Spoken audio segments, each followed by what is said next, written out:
Y permítame comenzar una serie de mensajes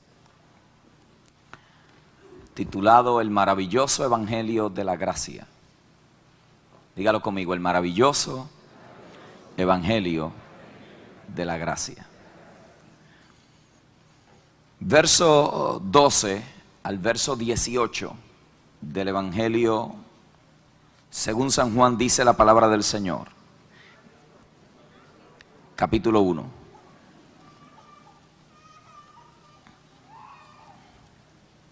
Mantengan su Biblia abierta porque vamos a tocar algunos detalles de esos versos. Mas a todos los que les recibieron, a los que creen en su nombre, les dio el derecho, la autoridad, la potestad de ser hechos, ¿qué? Hijos de Dios, los cuales no son engendrados de sangre, ni de voluntad de carne, ni de voluntad de varón, sino de Dios. Diga conmigo, mi salvación es una obra absolutamente de Dios. Dígalo otra vez, mi salvación es una obra absolutamente de Dios. No hubo voluntad de varón, todo fue iniciado por Dios.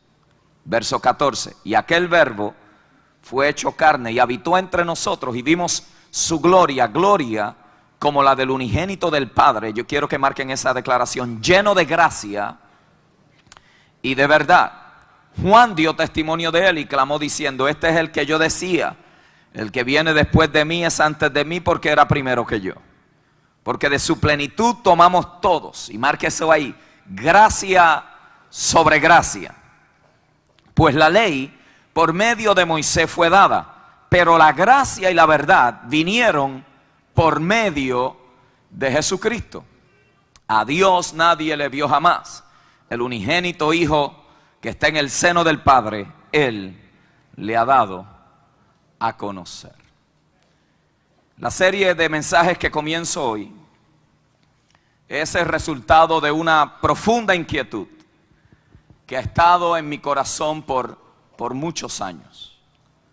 Como uno que ha sido llamado a predicar el Evangelio de la Gracia, me preocupa el estado en el cual se encuentran muchos creyentes que profesan ser libres, sin embargo viven como esclavos.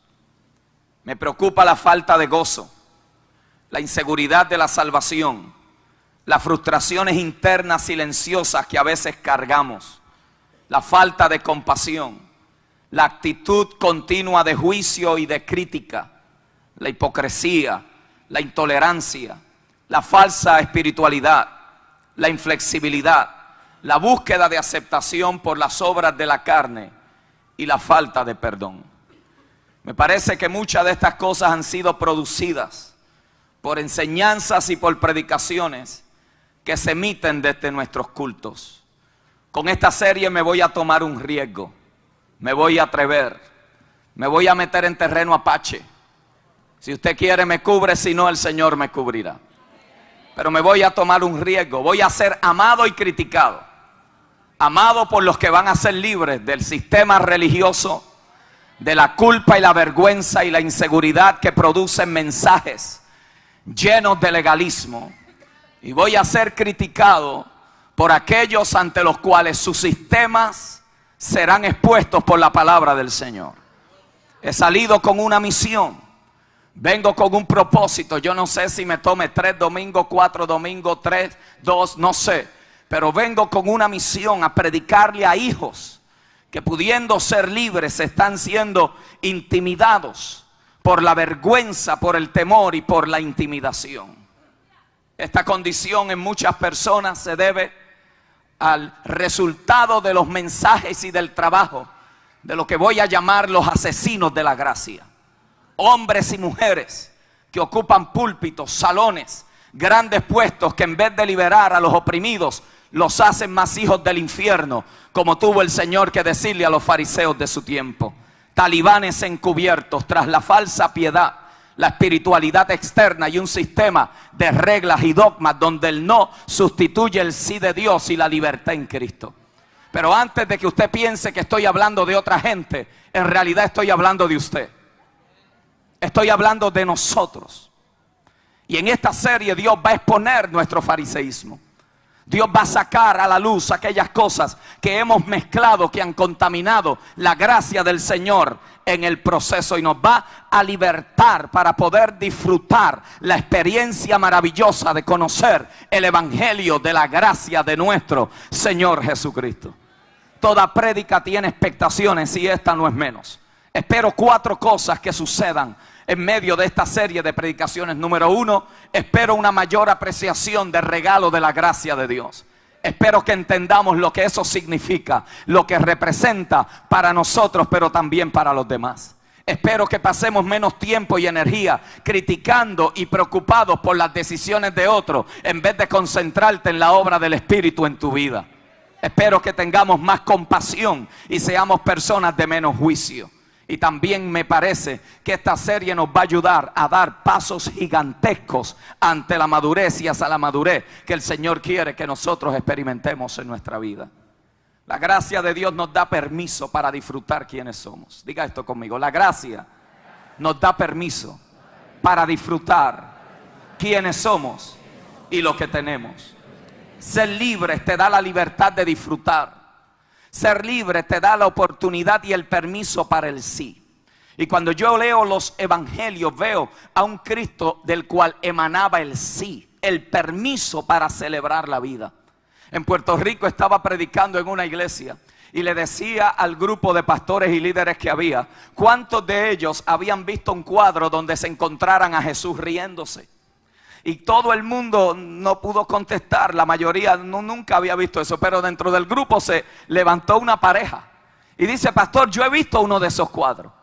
Cuando se acabó el servicio, al otro día me traen un cuadro y precisamente era un Cristo sonriéndose. Cuando uno mira ese cuadro, hermano, es totalmente diferente a los cuadros y a los retratos mentales que nosotros tradicionalmente tenemos, que a un Cristo entre brazos y a un Cristo muriendo en la cruz. Cristo es mucho más que un niño entre brazos y colgando en una cruz. Cristo es la expresión máxima de la gracia de Dios ante el ser humano.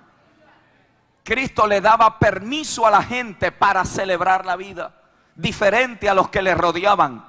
Hombres doctos en la letra de la ley, religiosos, profesionales en la aplicación de la ley, piadosos por fuera, pero asesinos por dentro. Sin embargo, ninguna de este veneno religioso pudo contaminar la vida de nuestro Señor Jesucristo. ¿Qué fue lo que tenía el Señor o qué tuvo el Señor que no permitió que nada de esto lo contaminara? Permítame sugerirle en mi introducción que aquello fue resultado de la gracia. Él estaba tan lleno de gracia y tan lleno de verdad que no tenía un lugar vacío para el veneno del legalismo. Juan, uno de los 12, capturó en 5 versos la esencia de lo que hacía el Señor tan atractivo a las masas. Permítame decirle que a usted no lo hace atractivo su sistema religioso ni su rigidez religiosa. A usted lo hace atractivo la cantidad de gracia que usted pueda permitir que emane de usted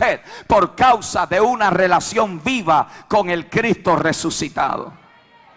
Cristo representa la imagen misma de la presencia del Señor. Se caracterizaba porque estaba lleno de gracia y lleno de verdad. Su gloria estaba mezclada con la gracia y la verdad, lo cual lo distinguía en medio de un mundo de tinieblas y demandas y reglas y regulaciones, requisitos y expectaciones demandadas por líderes religiosos en aquel tiempo. Así es que aparece el Señor en escena. Así es que Juan lo introduce como lleno de gracia y de verdad, ministrando en una forma totalmente diferente, viviendo en una forma totalmente distinta, impactando a las personas en una manera completamente extraordinaria. Él introdujo una forma revolucionaria de vida. Por eso es que el verso 16, note cómo dice: de su plenitud tomamos todos y gracia sobre gracia. Aquella plenitud marcó aquella vida de los discípulos al estilo extremo que aquella gente aceptaron a Cristo tan real en sus vidas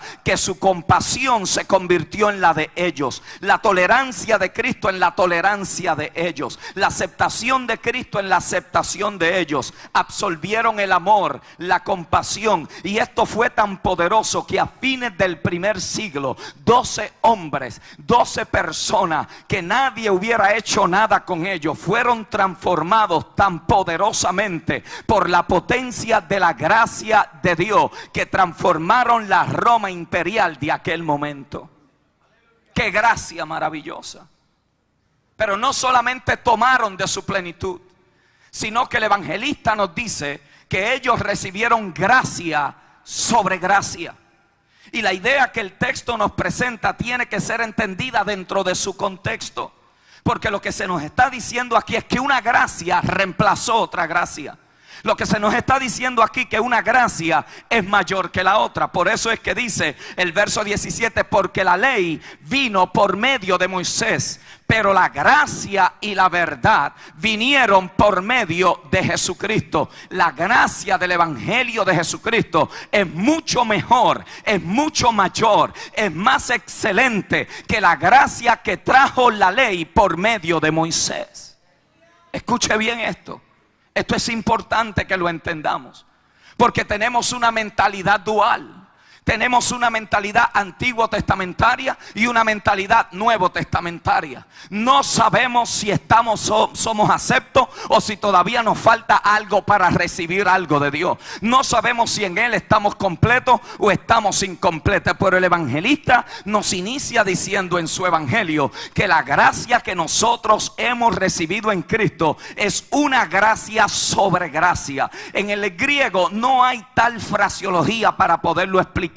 Lo que se está tratando de decir es que la gracia que Cristo trajo y la gracia que Él nos impartió es superlativa. En otras palabras, no se puede medir, no se puede cuantificar. Es como cuando nosotros le decimos a una persona que queremos que entienda algo: mira, esto es mucho más. Esto es ¿cómo fue que yo dije? Esto es mucho más que eso. Esto es mucho más mejor. Mucho más mejor. Lo que estamos tratando de decir es que esto es grande, esto se me hace difícil que tú lo puedas comprender, se me hace difícil que tú lo puedas razonar. Así que la única forma, que está mal dicho eso, es diciéndote, pues mira, esto es mucho más mejor. Pues lo que el apóstol aquí nos está diciendo es que esa gracia es mucho más mejor que la gracia que había en la ley de Moisés. Es mucho más grande, es mucho más exquisita, es mucho más gloriosa, es mucho más extraordinaria, es superior a la ley, es más grande que la ley, es más extraordinaria que la ley, al extremo que la ley vino por Moisés y cumplió su propósito, pero la gracia de Dios vino por medio de Jesucristo, y esa gracia es transformadora.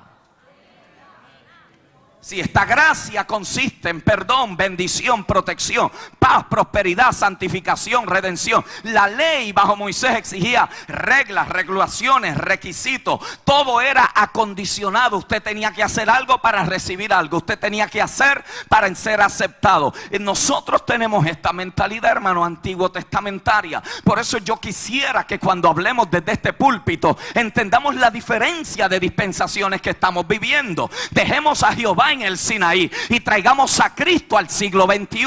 Empezamos a tener una mentalidad nuevo testamentaria que nos ayude a entender el maravilloso sacrificio que Cristo trajo en la cruz del Calvario. Tenemos que entender esto. Muchos de ustedes llegaron aquí hoy para tener una experiencia con Dios, porque llegaron a la casa de Dios. Pero eso es Antiguo Testamento. Entonces vivimos una semana completa en inseguridad. Vivimos una semana completa en persecución porque el diablo te está persiguiendo. Vivimos una semana completa en temor y se nos ha olvidado que yo no vengo a la casa de Dios, yo soy la casa de Dios. Hay una gran diferencia. Por eso que cuando nosotros cantemos, mi amado hermano, aún para tratar de entender esto, y nuestros cánticos que están en el atrio y nos llevan al lugar santo y nos venden al lugar santísimo, permíteme recordarte que después que tú entraste al lugar santísimo en Cristo Jesús, en el tabernáculo celestial, tú no tienes que regresar al atrio. El atrio es una experiencia emocional. Entonces un domingo estamos en el lugar santísimo, el miércoles estamos en el lugar santo, el lunes volvemos otra vez al atrio, y entonces no sabemos dónde estamos en Dios, no sabemos ubicarnos. Pero yo quiero decirte que hay gracia suficiente para poderte transportar del legalismo farisaico que los sistemas religiosos nos han metido dentro de nuestro sistema, al extremo que muchos de ustedes han llegado aquí en este día inseguros de su salvación, creyendo que llegan aquí incompletos. Pero yo he venido a recordar como un predicador de la gracia de Dios, que todo lo que tú necesitas ya Dios te lo ha provisto en la persona de Jesucristo. Que tenemos esta mentalidad. Entonces nos deleitamos leyendo los salmos, pero la mayoría de los salmos son experiencias de la ley. Son experiencias del Antiguo Testamento, donde los sacrificios de animales eran los que cualificaban a la persona para recibir el beneficio de Dios. Y gloria a Dios por el Antiguo Testamento, porque nos ayuda a entender en una forma sombra lo que iba a suceder gloriosamente en la persona de Jesucristo. Pero yo no quiero volver al Sinaí, yo no quiero volver a la ley, yo no quiero volver a los rudimentos, yo no quiero volver a las lunas nuevas, a los días de reposo, a los días de fiesta. Yo he sido bautizado en Cristo Jesús, el Señor de mi salvación, y en Él yo he recibido gracia sobre gracia. Esto es clave. Esto es clave. Esto es clave que lo entendamos, porque de lo contrario vamos a ser juguetes de Satanás. Oiga bien, ¿sabe cuántas iglesias el domingo se predica y el martes la gente ya está deprimida? Entonces, como hay predicadores que dependen de eso,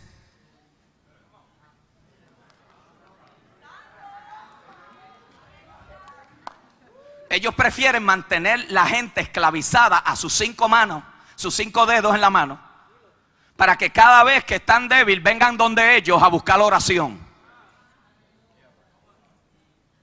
Entonces todos los domingos los creyentes necesitan fortaleza. Mire qué clase de ejército. Todos los domingos uno recibiendo fortaleza. Entonces estas son las prédicas. Yo he apagado el radio para no escuchar. Usted sabe lo que es uno salvo escuchando si estás débil, si estás triste, si estás deprimido, si estás cargado, si estás... Entonces la gente siempre está dependiendo de que otro venga, le imponga la mano para ellos ser libres. Cuando caminan con el libertador adentro, cuando caminan con la provisión adentro, cuando caminan con los recursos adentro, cuando tienen dentro de ellos a Cristo el Señor resucitado al tercer día, impartido a tu vida por la presencia maravillosa del Espíritu Santo, entonces nos mantenemos y venimos a la iglesia. Yo necesito hoy adorar para que Dios me bendiga. Tú andas con la bendición de antemano. Entonces nos mantenemos de esta forma. Voy para la casa de Dios para tener un encuentro con Dios. Antiguo Testamento. Voy para la casa de Dios para que Dios me bendiga. Antiguo Testamento. No necesitamos un templo para hacer casa de Dios. Nosotros éramos tan casa de Dios cuando estábamos corriendo por la ciudad de Orlando en cada templo y en cada lugar donde nos facilitaba, que cuando estamos aquí dentro, esto se puede caer, el viento se lo puede llevar, se puede quemar con el fuego, pero la iglesia, que es la que está sentada en las bancas,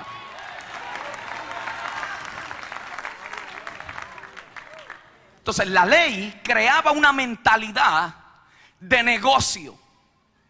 Era un negocio. Yo hago, tú me das. Tú dices, yo hago. Entonces era un canjeo. Y así es que muchas veces nosotros nos encontramos. Nos encontramos negociando con Dios. ¿Qué produjo esto? Ridículas expectaciones. Entonces los fariseos que se alimentaban de la inseguridad de la gente. Y que les gustaba mantener. Cristo los tuvo que confrontar. Nubes vacías, tumba blanqueada, nubes sin agua, hipócritas, serpientes, que hacen más hijos del infierno a los que vienen a ustedes que antes de venir. Religiosos inflexibles, que tienes que ser de su grupo para ser aceptado, que tienes que pertenecer a su gente para ellos poderte decir eres mi hermano. Hipócrita.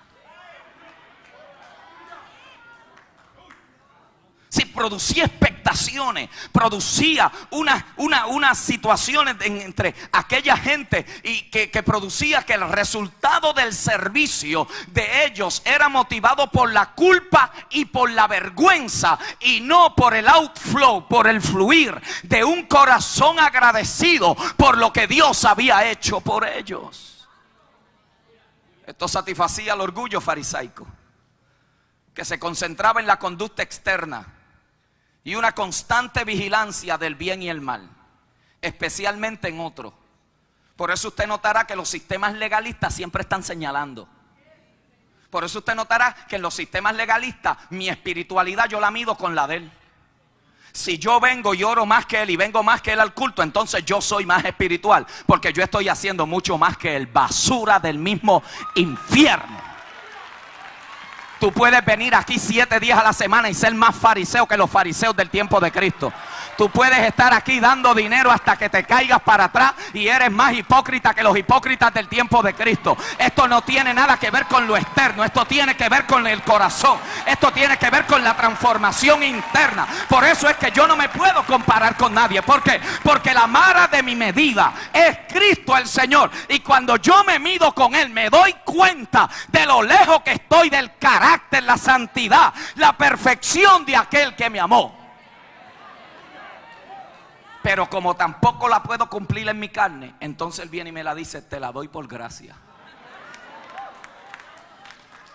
Como no puedo llegar jamás en mi carne a ser como Él, como jamás puedo llegar a vivir como Él en mi carne, entonces Él me dice: por cuanto todo eso para la ley era imposible, yo te lo voy a impartir por gracia. Por eso es que 1 Corintios 1:30 dice: porque Cristo ha sido hecho en nosotros y por nosotros santificación, justificación, redención. ¿Para qué? Para que la gloria no sea que nosotros hicimos, que nosotros hacemos. Mira, la contestación a tu oración no es la cantidad de horas que tú oraste, es por la gracia de Dios. La cantidad de tu bendición no es por todo lo que tú estás haciendo, porque de lo contrario, entonces nosotros nos podemos gloriar en que lo que nosotros hacemos en la carne. Es pura gracia de Dios. Es tanta gracia que es superlativa. Es gracia sobre gracia. Gracia sobre gracia. Porque hoy pudiste jurar 3 horas y mañana cuando oras 5 horas eres menos que cuando orabas 3 horas. Hoy pudiste venir los 3 días a la semana, pero cuando viniste un día a la semana al culto eres más que otros. No, esto es gracia de Dios superlativa. Gracia de Dios en Cristo Jesús revelada. Entonces los sistemas legalistas siempre se están midiendo. Y usted llega. Usted identifica, mire, los legalistas uno los huele.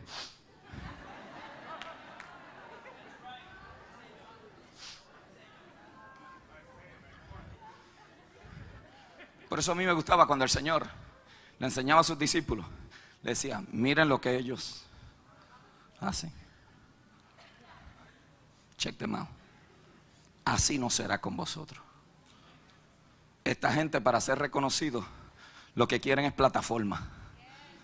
Vosotros, cuando oréis, enciérrense, para que cuando salgan a público, lo que se logró en secreto salga en público.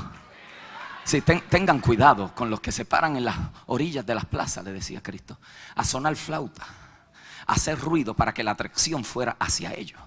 Tengan vosotros cuidado, porque mi Padre ve en lo secreto. Cristo siempre estaba enfatizando en el corazón, siempre está enfatizando en lo de adentro. Por eso a la vez que usted encuentra este sistema de medida, yo soy más que este porque yo hago más que este, es irrelevante cuántas almas tú te ganas. Es irrelevante cuánta gente se convierte bajo tu ministerio. Eso no te hace más espiritual que nadie. Es irrelevante a quién tú conoces, dónde has ido, cuáles son tus contactos, quiénes son tus recursos, dónde tú estudiaste. Eso en el reino es irrelevante para la salvación, porque si fuera por eso, entonces nosotros tendríamos de qué gloriarnos. Pero como nada de eso reúne ni una pizca para añadirle a mi salvación, es como basura. Eso fue lo que Pablo tuvo que llegar a entender. Fariseo de fariseos, circuncidado al octavo día, de la tribu de Benjamín, en cuanto a celo, más que todos vosotros, pentecostal hasta las narices, pero todo aquello lo dejé como por basura, contar de ganarme el conocimiento de aquel que me amó, de aquel que me abrazó, de aquel que por gracia me salvó. Diga conmigo, maravillosa gracia. Si este sistema legalista es tan rígido que no da espacio para el gozo, ¿sabe cuántas familias se han destruido? Matrimonios se han quebrado. Hijos están en el mundo por sistemas legalistas rígidos, fríos, inflexibles, que no permiten el sí de disfrutar la vida. Ni al parque se puede ir, que lo creó Dios. Y cuando le empezamos, que era el problema de los fariseos. Los fariseos pues era una cosa, pero cuando ellos le empezaron a añadir y le empezaron a aumentar, entonces ya no eran 10 mandamientos, ya no eran 613 mandamientos. Ahora estaba toda la dogmática de la interpretación legalista de ellos. Y cuando venimos a ver, hermanos, se nos roba el gozo de la vida. Se nos roba el poder disfrutar las diferencias entre otros. Se nos goza el poder disfrutar la naturaleza, nuestros hijos, nuestros nietos. Todo es un no, todo está mal, todo es un pecado, todo es contrario. No hay un sí que emana de la gracia de Dios para poder disfrutar. Algunos hermanos están tan envenenados de legalismo que no han podido disfrutar su familia por estar envueltos en el ministerio. Y no me diga que eso es agradecimiento, eso es legalismo. Porque cuando usted lo hace por agradecimiento, usted tiene que escuchar el sí de Dios, que hay que disfrutar tanto la familia como el ministerio. Eso no es. Entonces, ¿por qué sabemos que eso es legalismo? Porque la motivación detrás de todo eso no es agradecimiento nada más. Es yo pagar de alguna forma el favor de la gracia. Y aquí es donde hay que enseñarle a nuestros convertidos, a los que comienzan. No importa de dónde ellos hayan salido, hay que poderle enseñar desde su inicio: esto no se paga. Esto es por gracia. Esto es completo para ti. Pastor, ¿y qué hago? Tú lo que tienes que ser ahora guiado por el Espíritu Santo, porque esos son los hijos de Dios. No los he empujado. Entonces tenemos sistemas legalistas donde la gente todos los domingos lo que recibe es una condenación. ¿Por qué? Porque no oraron una hora. Porque no le hablaron a 10 almas de Cristo. Porque no vinieron al culto en la semana. Entonces, si yo hago todo eso, eso es otro mormonismo. Eso es mormonismo. ¿Sabe por qué los mormones andan en bicicleta tocando puertas? Porque eso le acumula puntos. ¿Sabe por qué los testigos de Jehová van puerta por puerta? Porque su salvación está condicionada a obra. Es de acuerdo a lo que yo hago, lo que me gana. Pero cuando usted empieza a entender que yo no le puedo añadir a mi salvación, que yo lo que estoy haciendo no es para pagarle a cambio, sino por amor. Lo hago porque me amó, lo hago porque me amó, lo hago simplemente porque me amó. Y al momento que usted le ponga una razón al amor de Dios, dejó de ser amor. Dios nos ama. Mire. Si yo preguntara hoy a cada uno de los que está aquí, ¿por qué tú crees que Dios te ama?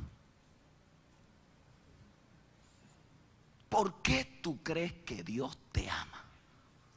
Bueno, yo creo que me ama porque yo vengo a la iglesia. Bueno, yo creo que me ama porque yo lo busco. Otros dirían, bueno, yo creo que me ama porque yo doy mucho a la iglesia. Pero al momento que usted tenga una razón por la cual Dios lo ame, dejó de ser amor. ¿Sabe por qué Dios nos ama? Porque le dio la gana de amar.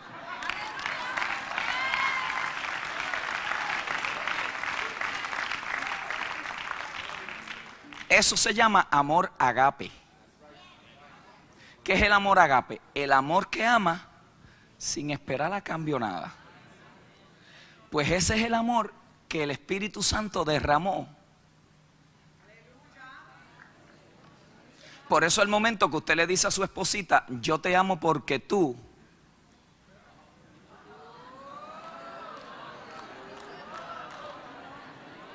le puso una condición y eso no es amor. Eso es apreciación, cariño, estima. Cuando usted le dice a su esposo, yo te amo porque tú me entiendes, y cuando no te entienda. ¿Entendió lo que es agape?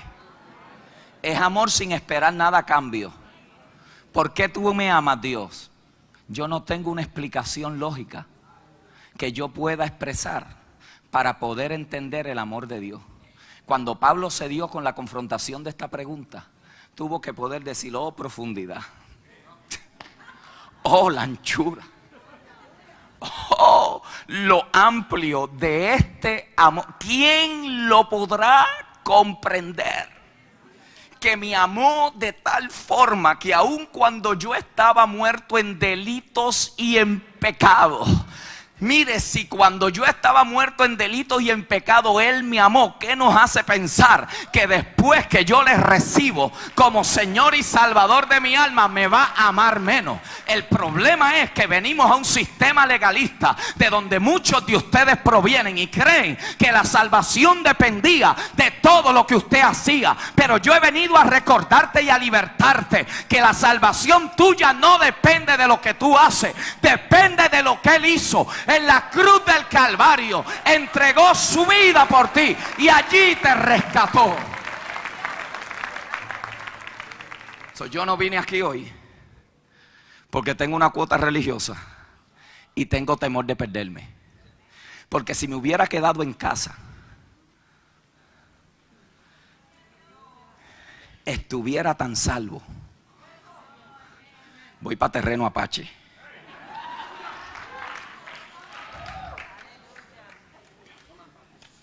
I'm going to say it, brother. I'm going to say it. Hay gente que se aleja de la iglesia, pero no se aleja del Señor. El problema es que nosotros tomamos eso como excusa.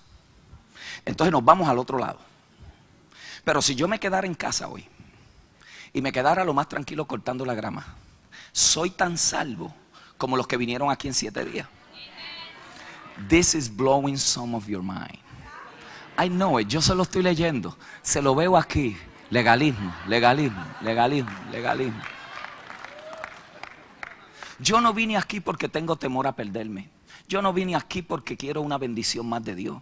Yo no vengo aquí para provocar la bendición de Dios. Yo no vine aquí porque tengo que llenar mi cuota. Porque si el Señor viene hoy y yo me quedo en casa, me quedo. Yo no vine aquí por nada. ¿Sabe por qué yo vine aquí? Porque yo le amo.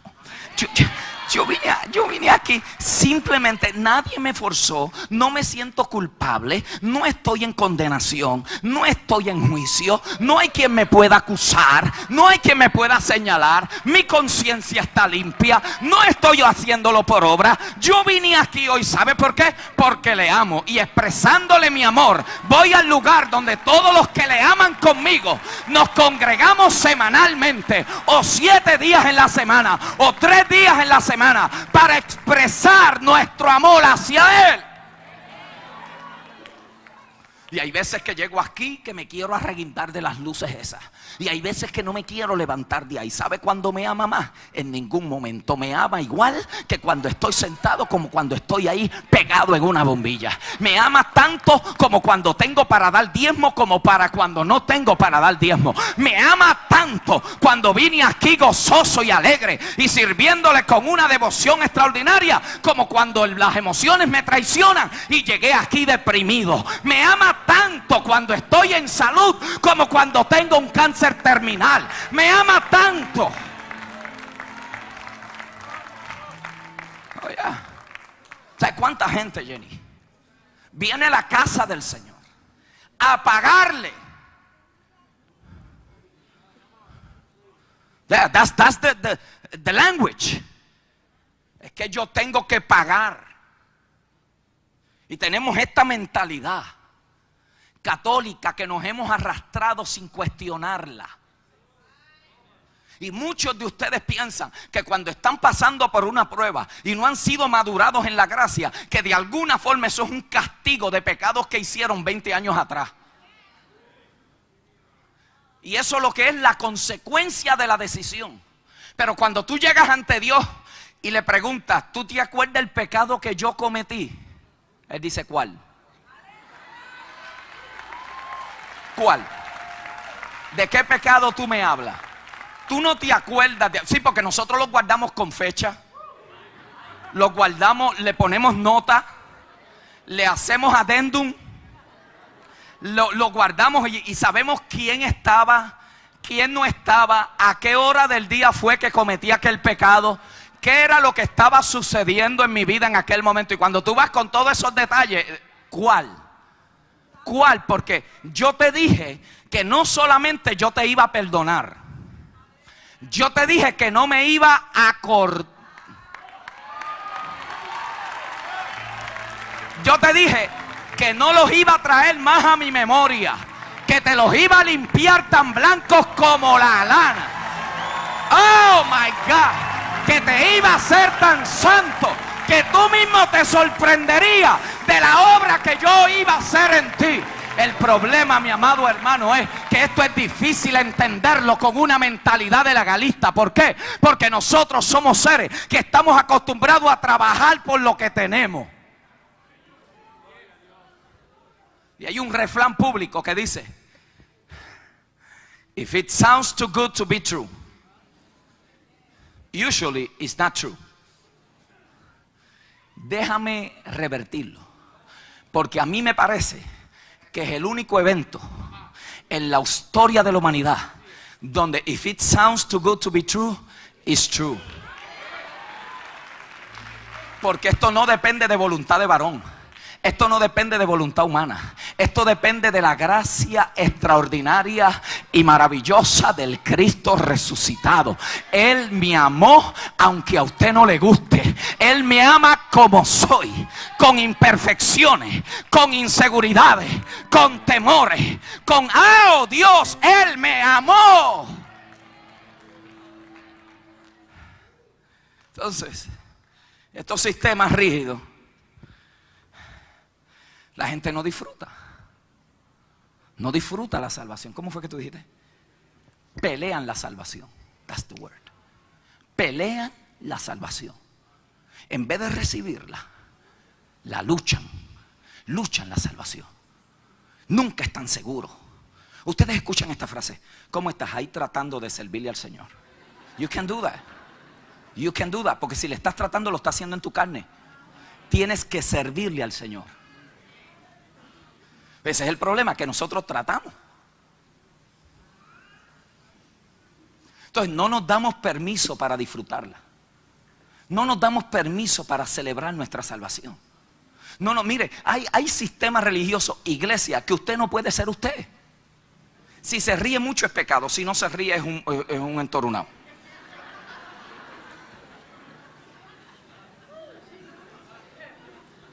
Sí, uno no sabe lo que es, nunca uno sabe lo que es.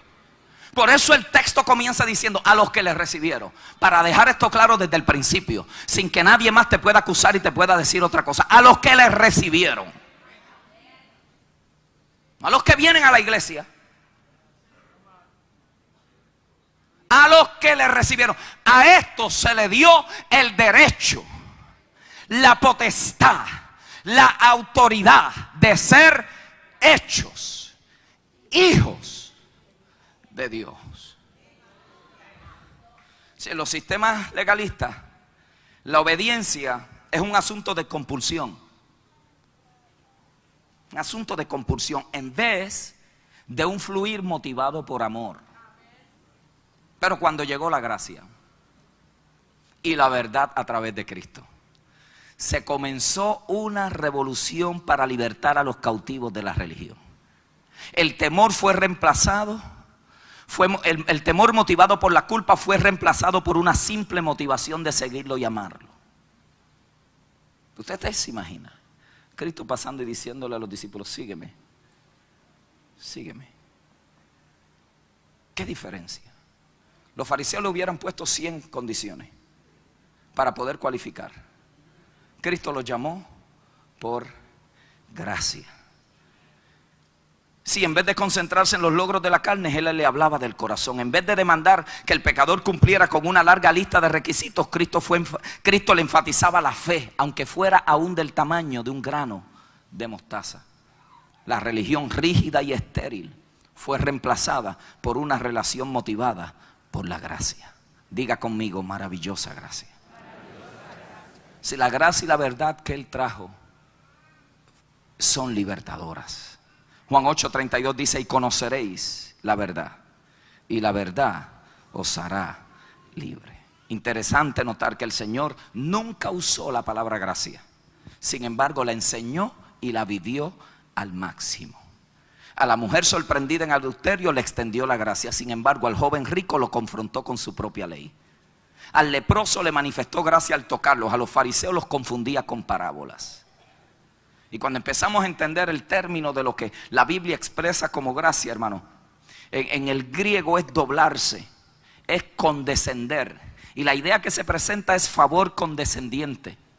Y quizás lo más cerca que nosotros podemos para tener una ilustración clara de esto es cuando un rey va en su carroza y uno de los del pueblo está en el camino y el rey pide que se detenga la carroza. Él se baja de su carroza con toda su corona, con toda su vestidura, y va y toca a uno del pueblo, tocó a uno de menos rango. Eso es lo que es gracia. Gracia es doblarse, gracia es bajarse. Dios lo que hizo fue que se dobló hacia nosotros, se dobló tanto que tomó forma de nosotros para venir entre nosotros, para sufrir lo de nosotros, para padecer lo de nosotros, para que fuera por absoluta gracia.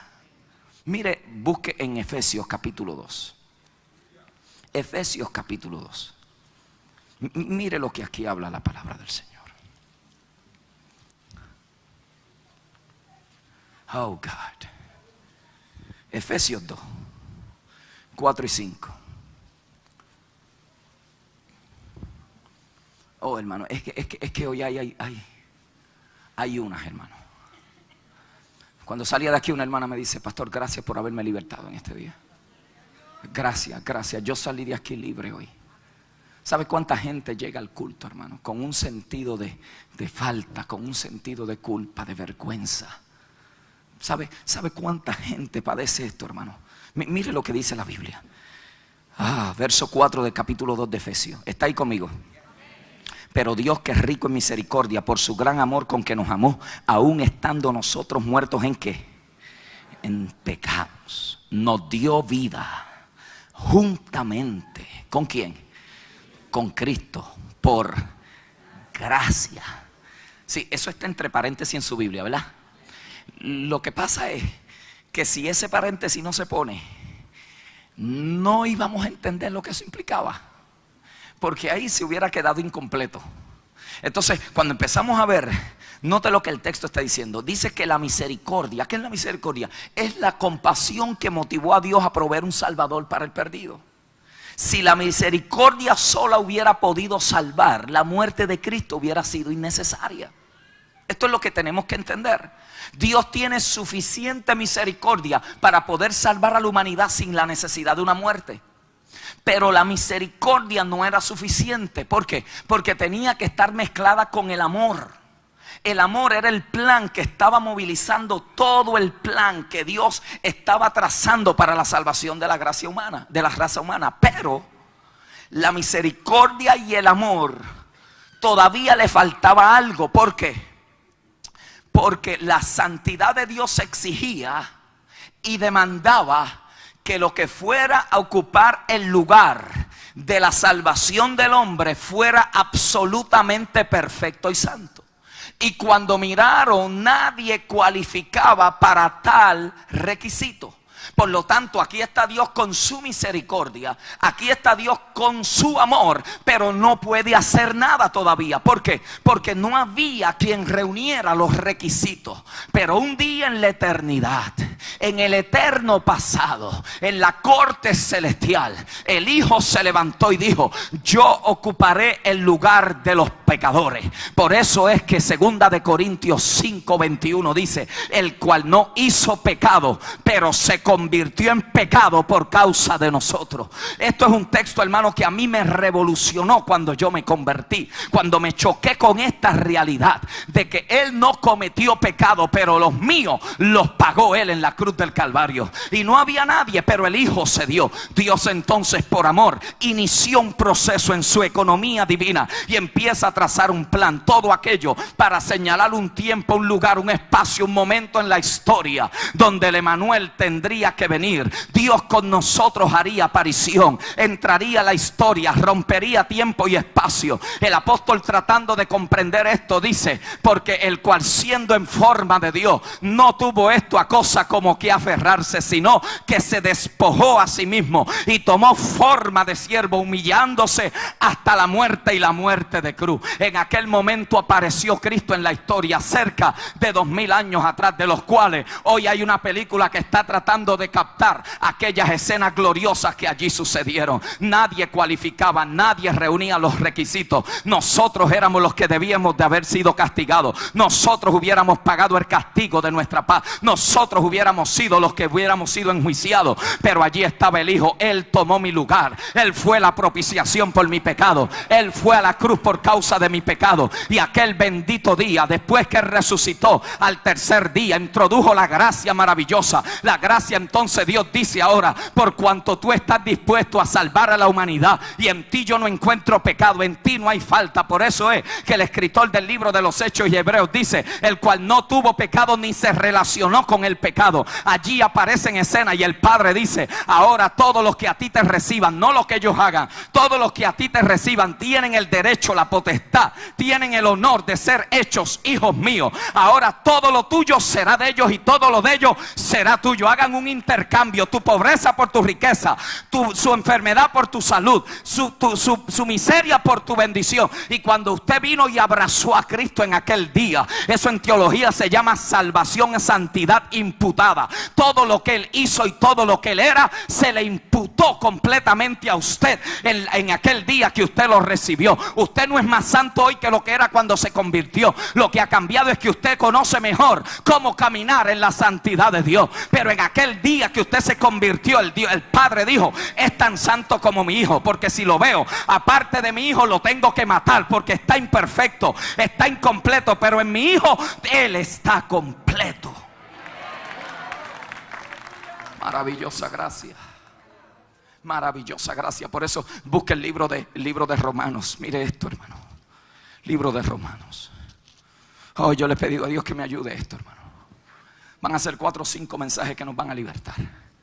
Esta es la introducción, la base para entender que, hermano, que lo que tenemos nos ha sido dado por gracia.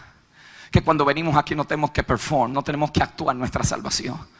Tenemos que disfrutarla, celebrarla. Yo vengo aquí por amor, no vengo por temor. Yo no tengo temor a perderme. Yo sé que muchos de ustedes están preguntando: sí, pero si uno se va, ese es el problema. Siempre están pensando en la ley, siempre están pensando en lo que no es. ¿Por qué no te pones a concentrarte en lo que es? En lo que tú eres, en quien tú eres, en lo que Él ha hecho, en lo que Él hizo, en lo que Él ha dicho acerca de ti. Sí, pastor, pero es que yo soy imperfecto. That's the point. Por cuanto tú eres imperfecto, Él es perfecto. Y si Él está en ti, su perfección es tu perfección. Ustedes no han oído los creyentes decir: sí, pero yo no soy santo. Si no eres santo, eres un demonio. You have to be a saint. ¿Qué es santo? Uno separado, Uno que fue separado, marcado por Dios. Eso no quiere decir que eres perfecto. Lo que quiere decir es que eres separado. Entonces usamos esa fraseología para excusar nuestra carne. Soy ningún santo. Y cuando Pablo le escribe, dice a todos los santos. ¿Ah? Entonces, empecemos, mire Romanos 5. Justificado.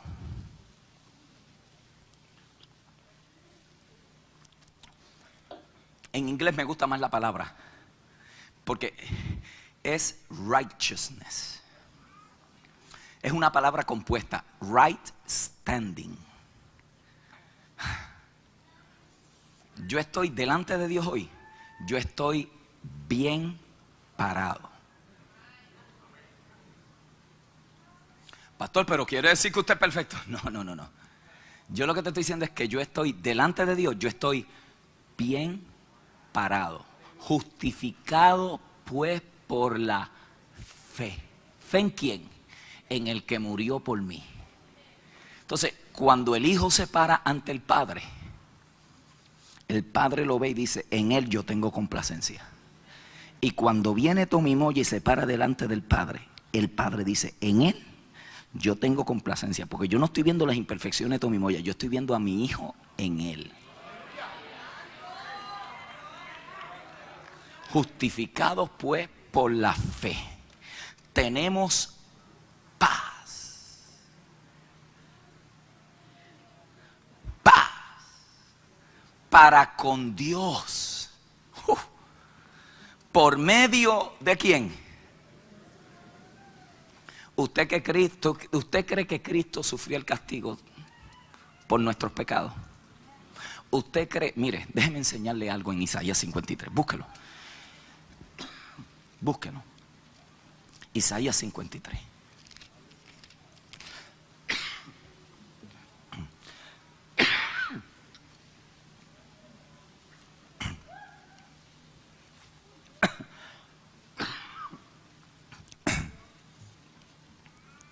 Verso 3. Despreciado y desechado entre los hombres, varón de dolores, experimentado en quebranto, y como que escondimos de él el rostro. Fue menospreciado y no lo estimamos. Ciertamente llevó él nuestras enfermedades y sufrió nuestros dolores, y nosotros le tuvimos por azotado, por herido de Dios y abatido. Mas él herido fue por nuestras rebeliones, molido por nuestros pecados. Molido por nuestros pecados. El castigo de nuestra paz fue sobre él, y por su llaga fuimos nosotros curados. Todos nosotros nos descarriamos como oveja, cual se apartó por su camino, mas Jehová cargó en él el pecado de todos nosotros. Angustiado él y afligido, no abrió su boca. Como cordero fue llevado al matadero, y como oveja delante de sus trasquiladores enmudeció y no abrió su boca. Por cárcel y por juicio fue quitado, y su generación ¿quién la contará? Porque fue cortado de la tierra de los vivientes, y por la rebelión de mi pueblo fue herido. Y se dispuso con los impíos su sepultura, mas con los ricos fue en su muerte, aunque nunca hizo maldad ni hubo engaño en su boca. Con todo eso, Jehová quiso quebrantarlo, sujetándole a padecimiento. Cuando haya puesto su vida en expiación por el pecado, verá linaje, vivirá por largos días, y la voluntad de Jehová será en su mano prosperada. Verá el fruto de la aflicción de su alma, y quedará satisfecho. Quedará satisfecho. Por su conocimiento justificará mi siervo justo a muchos, y llevará las iniquidades de ellos. Pablo entonces dice, por la fe en él tenemos paz para con Dios. ¿Por qué? Porque él pagó todo el castigo que yo me merecía. Él lo llevó sobre él. Oye esto, Romanos 8. No, quédate ahí en Romanos 5. Y mira esto. Romanos 5. Mira esto.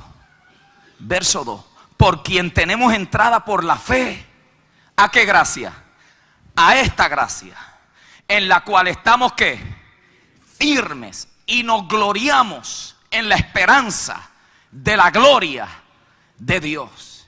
Yo le decía a la iglesia esta mañana que esa palabra gloriarnos en la esperanza es boasting.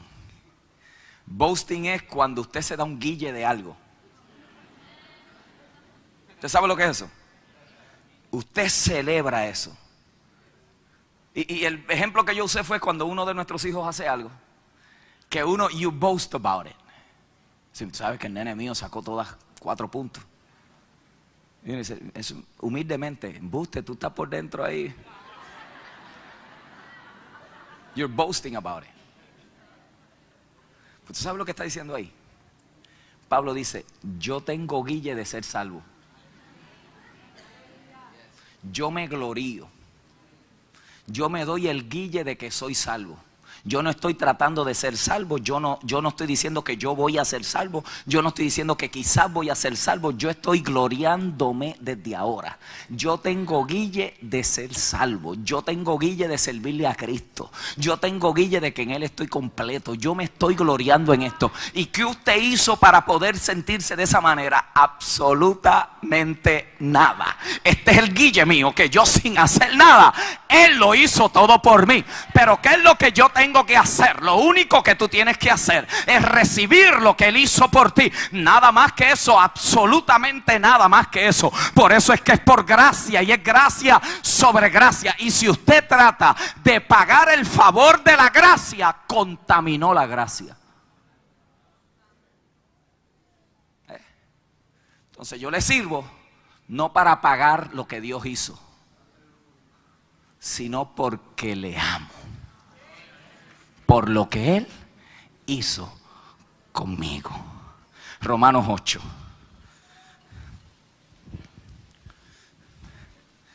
Cuando usted entiende esto, deja de estar peleando con el diablo.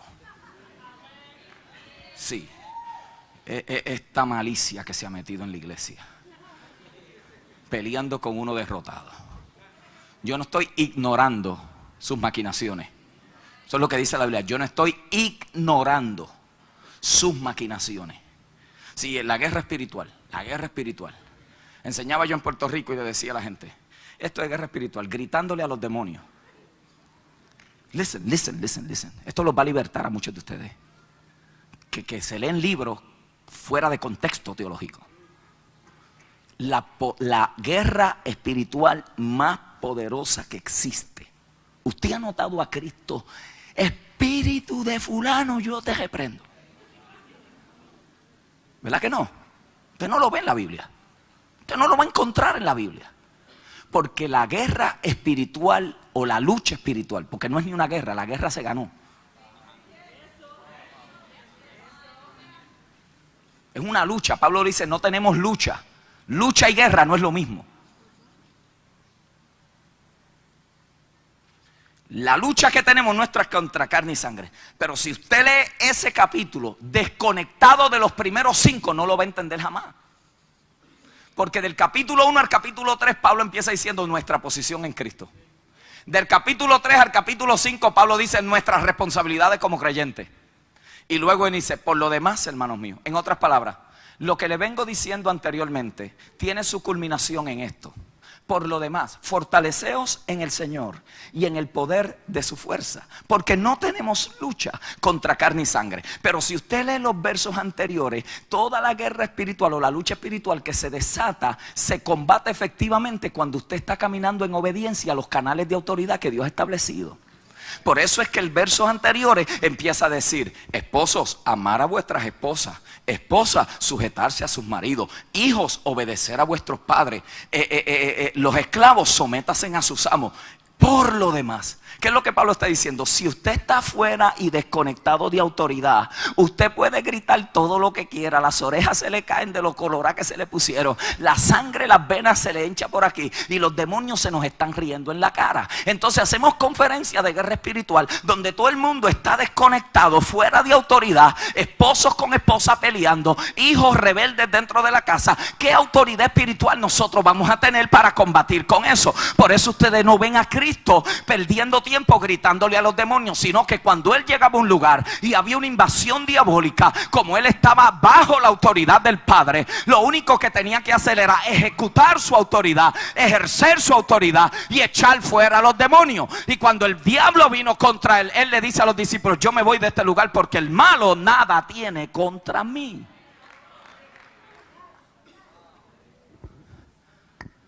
Entonces, si entendemos esto, mire lo que dice Romanos 8:1. Ahora pues, ninguna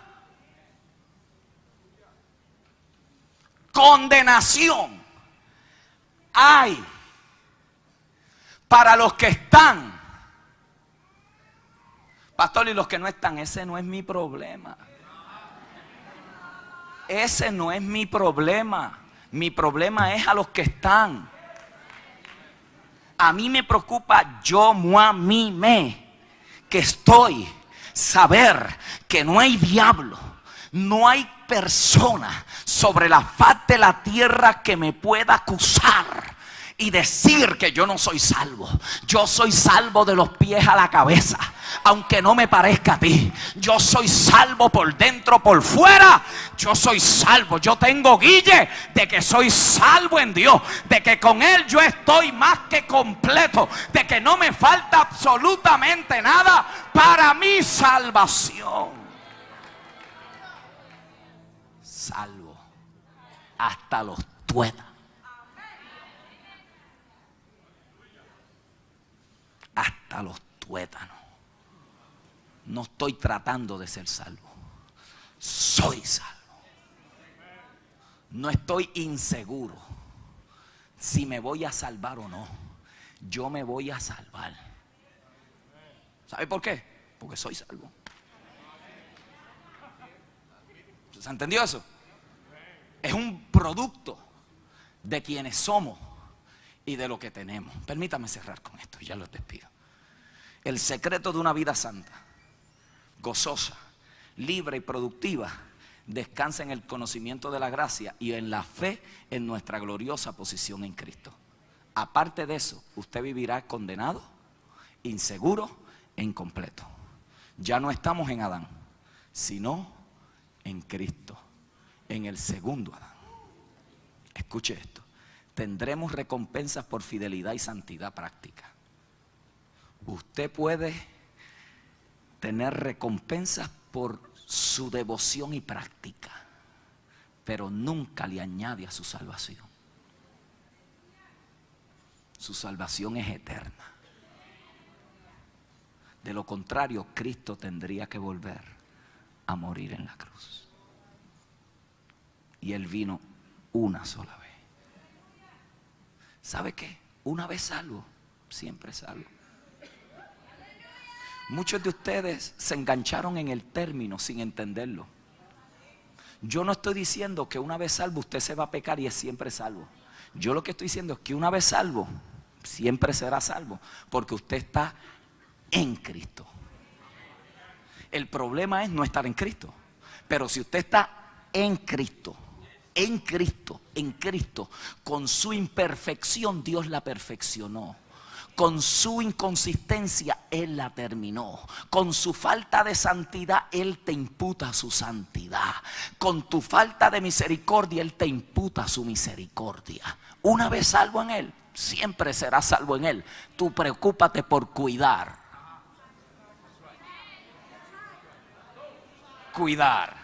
esta salvación, no por temor a perderla, sino para seguir creciendo en el conocimiento y la gracia del Señor. ¿Sabes cuántos creyentes con temor? Usted sabe lo que es vivir. Es como una vez yo tenía unos testigos de Jehová que fueron a casa. Y entonces me dijeron: pero tú sabes que los que se van a salvar son 144,000. Y yo le dije: ¿y de qué tribu tú eres? Porque tú pareces puertorriqueño. ¿De qué tribu tú eres? Bueno, o sea, yo estoy ahí trabajando. Porque entonces yo voy a ver si alcanzo la salvación. Esos son los testigos de Jehová. Pero usted sabe cuántos pentecostales hay así. Esto es tan así. Los otros días vino alguien a decirme, tú sabes que tu nombre en el hebreo significa qué sé yo qué. Y salió un libro porque tenemos que trazar nuestras raíces al pueblo de judío. Entonces, si encuentras tus raíces en el pueblo judío, eso te da. Excuse me. La última vez que yo leí mi Biblia, dice que en quien yo tengo que ser hallado es en Cristo. Y una vez, cuando Dios va a buscar, Él no va a buscar en qué tribu yo pertenezco. Él va a preguntar dónde están los que están en mi hijo. Los que son de mi hijo. Porque a los que le recibieron, a esos le dio potestad de ser hechos hijos de Dios. Y esto no es voluntad de varón. Esto es voluntad del Padre. Engendrados por la misma voluntad de Dios. Gracias a Dios por el maravilloso evangelio de la gracia, que siendo aún yo pecador, Él me perdonó. No solamente me perdonó, sino que su gracia cubre mis imperfecciones, porque no solamente me perdona, sino que me preserva. En su gracia, Pedro, estamos seguros. El maravilloso evangelio de la gracia. Yo sé que muchos van a salir por ahí diciendo, el pastor no ya dijo que una vez salvo, siempre salvo. No, I know, es con menos que eso y me han acusado ya. ¿Cuántos están en Cristo?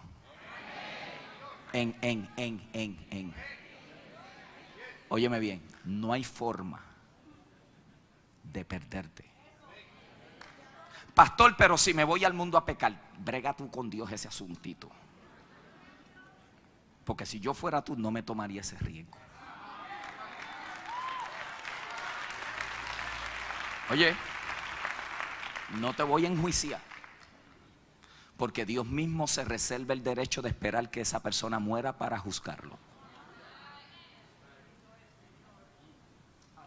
Yo te puedo hablar de los que están. Si tú estás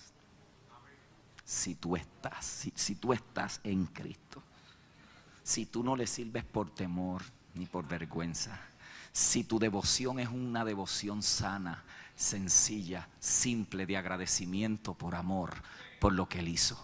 Si tú sabes que tú no eres más por lo que hace, sino que eres todo por lo que Él hizo. Si tú sabes que tú no le puedes añadir con tu oración, no oras para hacer más, sino oras porque quieres intimar con Él. Si tú estás en Cristo, ni la vida, ni la muerte, ni lo alto, ni lo bajo, ni los ángeles, ni las potestades, ni ninguna cosa creada nos podrá separar del amor de Dios que es en Cristo Jesús, Señor nuestro. ¡Ja! Yo no sé si esto a usted le saca una alabanza. Yo no sé si esto a usted le saca un aleluya. Yo no sé si a esto a usted le saca un gloria a Dios. El saber que de su mano nadie me podrá sacar.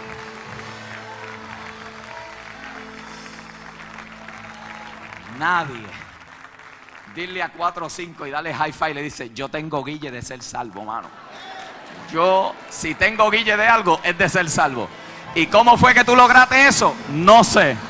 Esto fue obra maravillosa del Espíritu Santo en mí, al extremo que estoy aquí.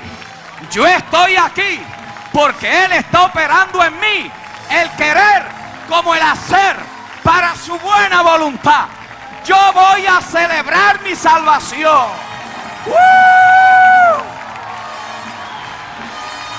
My God, dale una alabanza. Celebra quién eres. Celebra lo que ha hecho Él por ti. Celebra, celebra, celebra tu salvación.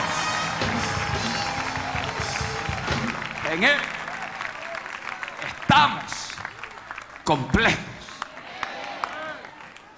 Pastor, pero me falta, a mí también. A mí también.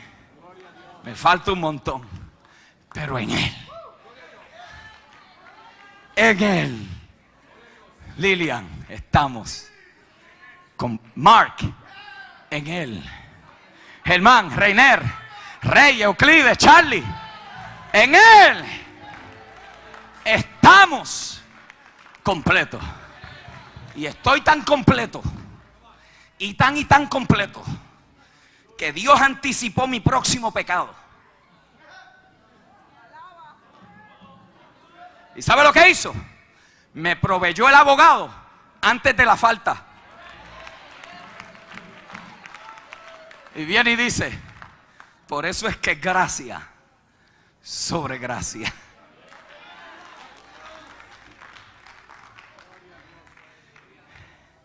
Minority Report. Anticipaban el crimen y lo arrestaban para pagar la culpa. Ya Dios en Cristo anticipó todos tus crímenes, todos tus pecados, todas tus faltas, todas tus inconsistencias, todos tus males y tus faltas. Y en Él fuimos perdonados. Una vez te abrazaste de Él, te abrazaste de todo tu pasado, tu presente y tu futuro.